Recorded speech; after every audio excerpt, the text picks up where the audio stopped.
All right, good afternoon. It's Pete from FigLife.com, and today I'm looking at a fig that I'm really excited about, that I've been waiting on pretty much all year, all season here, and that's Boysenberry Blush.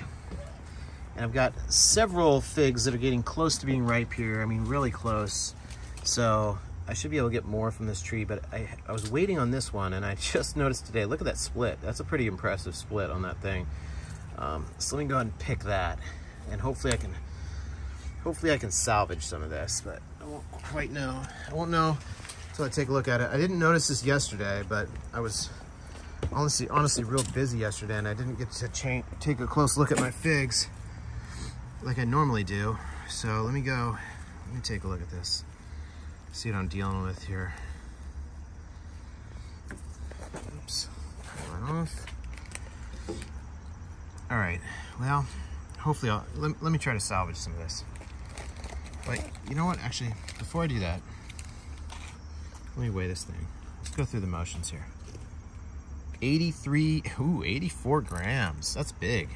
That's a big fig. All right, so I cut this open, and boy, really thin skin down here. Look at that, look how thin that skin is. That's ridiculous.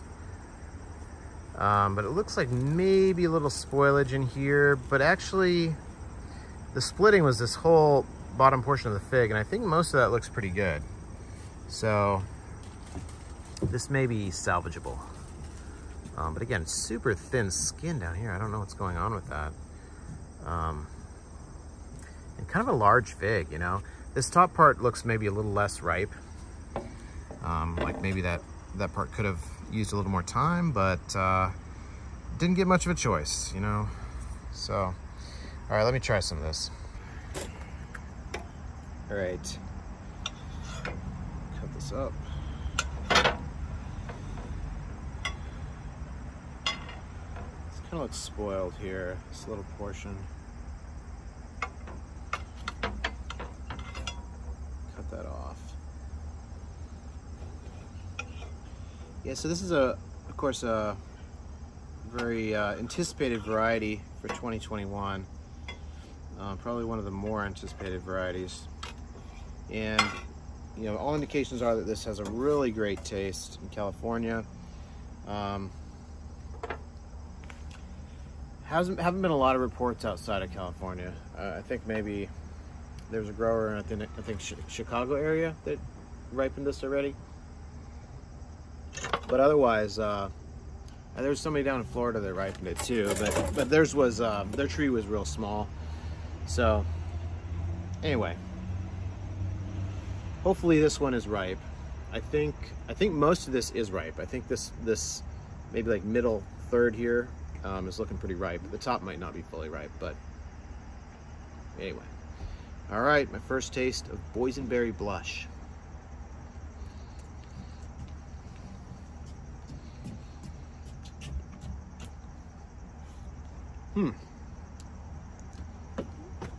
That is interesting. Try that again. You want some of this? Okay, hold on a second.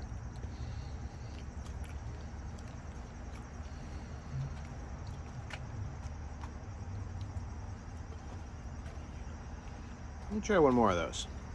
This is a really interesting flavor.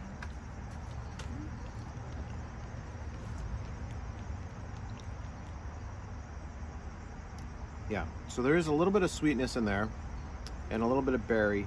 You're not gonna like this one, buddy, okay?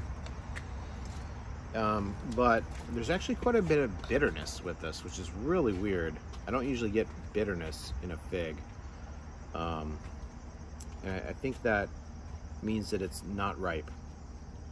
Although I'm not getting the latex. So normally when it's not ripe, I get some latex, and I'm not getting any of that. But I am definitely getting like a bitter sort of flavor from it, which is really interesting, unusual, and not all that good.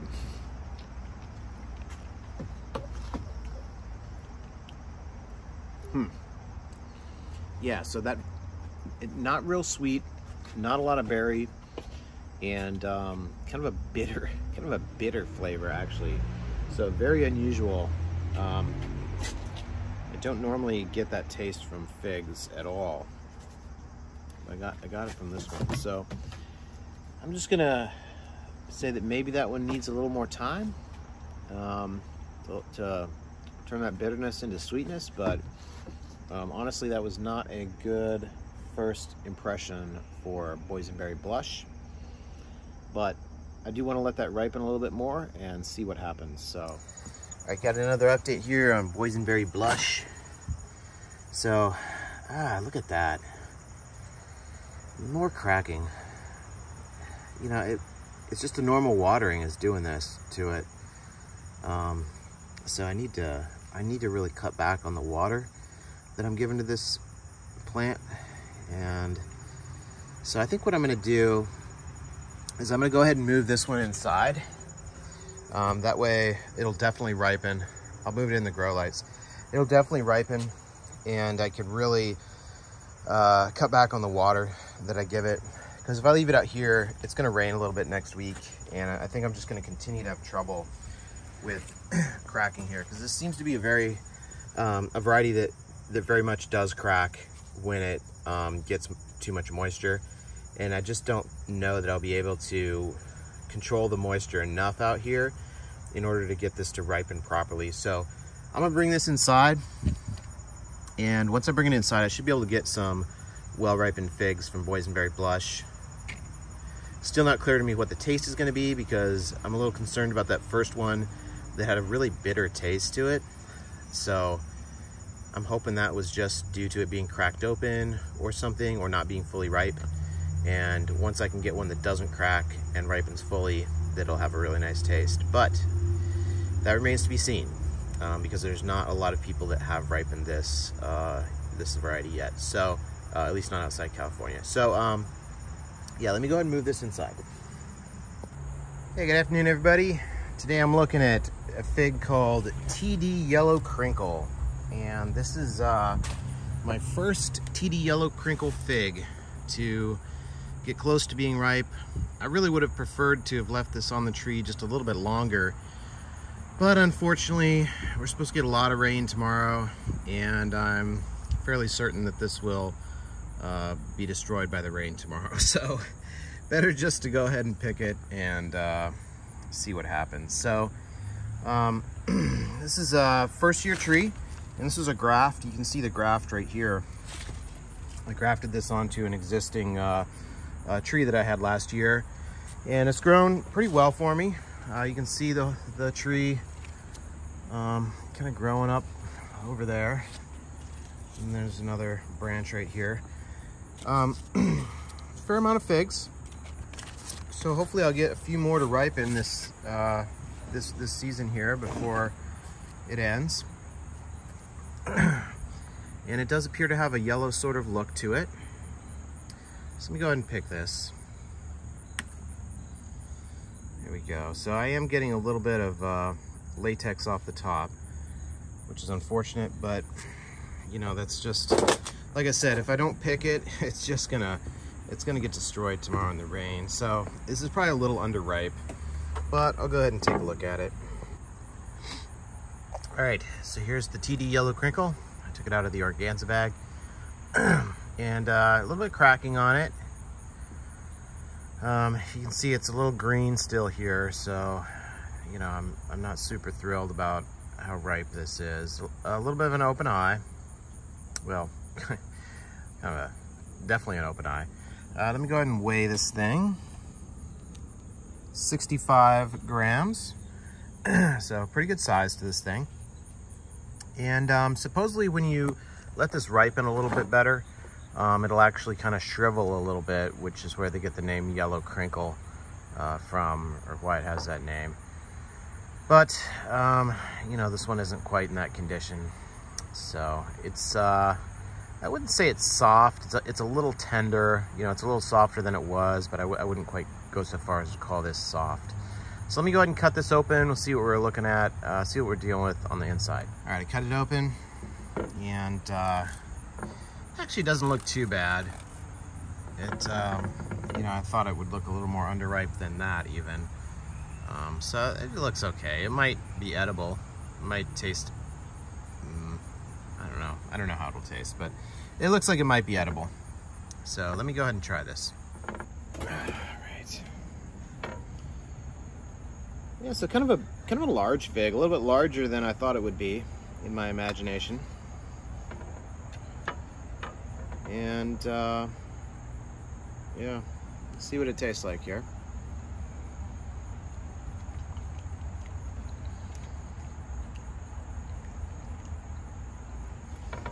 A little bit of sweetness and a little bit of berry. Actually has a pleasant taste, despite how underripe it is.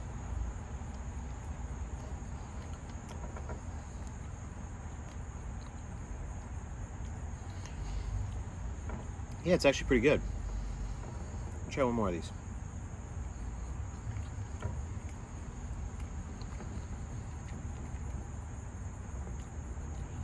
Yeah, so nice sweet flavor and nice berry taste. So can only get better from here. And I think that this could taste pretty good when it's fully ripe, given that it tastes, you know, reasonably good now when it's clearly not ripe.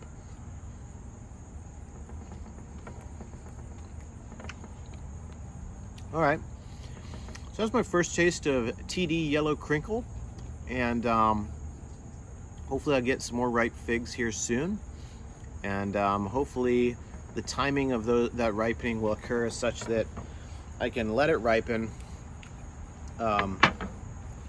and not have to pick it early because a rainstorm's coming. But we'll see. You know, you just can't, the weather is just one of those things you just can't always control. So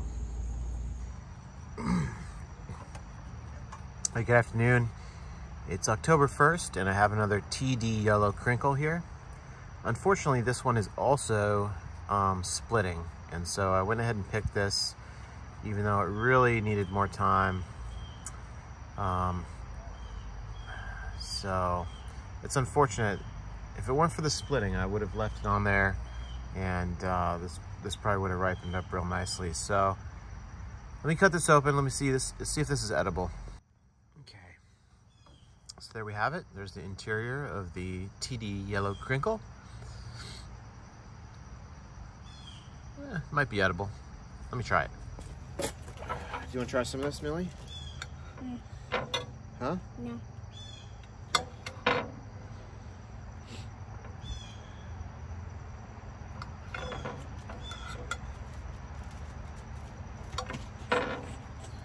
All right, here we go.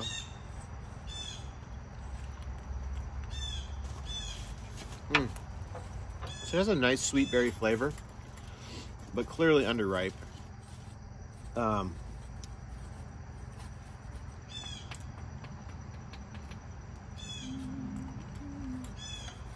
will say, excuse me, I will say, despite being underripe, it still does have a good flavor. So I think if I could get this thing to ripen, it would really taste good, taste really good. But this is the second fig in a row now where I've had a splitting issue, so I think this may be a variety that is susceptible to splitting, unfortunately.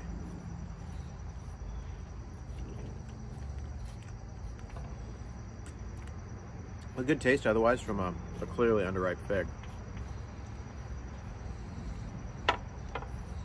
All right, so I've been having trouble with Boysenberry blush cracking.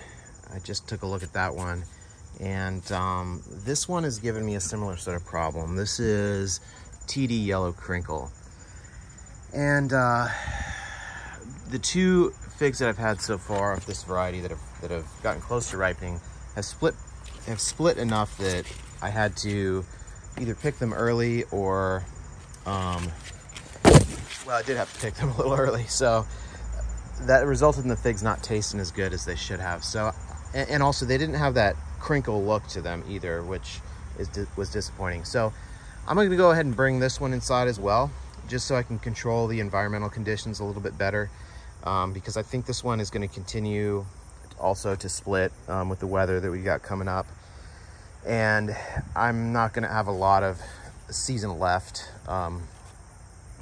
to really get a good chance to get some good figs off this variety, or off this tree. So And I do want to get some good figs off this variety to see what it tastes like, because this is another one where there's just not a lot of information about it.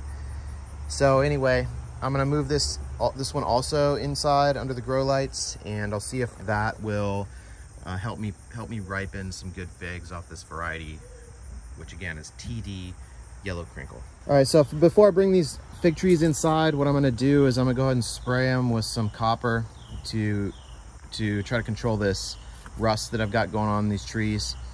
I've been spraying them outside, and so I'm going to continue to spray the ones outside, but it's much easier to spray these outside than it is to spray them in my grow room, because then it kind of makes a mess when I spray them in my grow room. So before I bring them inside, I'm just going to go ahead and spray them, and then I'll let them dry just a little bit, and then I'll go ahead and put them down in the basement. Hey, good afternoon. It's Pete, FigLife.com. Got an update here on the grow room. So I went ahead and started up this third enclosure here that I mentioned in my last grow room video. And I put a few figs in there. Let's see, I got 3 different figs in this one. And these fig trees are a little bit bigger than the other fig trees that I had in in here. So I had to kind of, you know, bend it over to get it to fit in here. And I've done that technique before on some trees last year. It seemed to work pretty well.